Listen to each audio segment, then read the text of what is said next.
What's up, boys? This video is to show you how to make brake lines on just about any car. What to do and what not to do. This one's an 01 Civic. They all pretty much rot out right in this area. See where the line's plastic coated? It's not rotted. We're gonna replace all this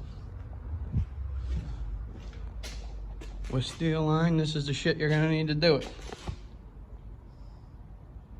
This flaring tool, cutting tool. You need some rags, a light, good pair of cutters, pliers. You need a good set of sockets. You need a grinder, power ratchet if you want.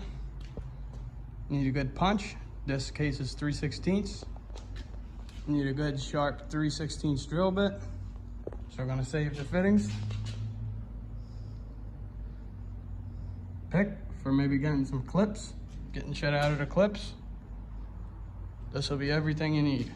And a roll of steel line.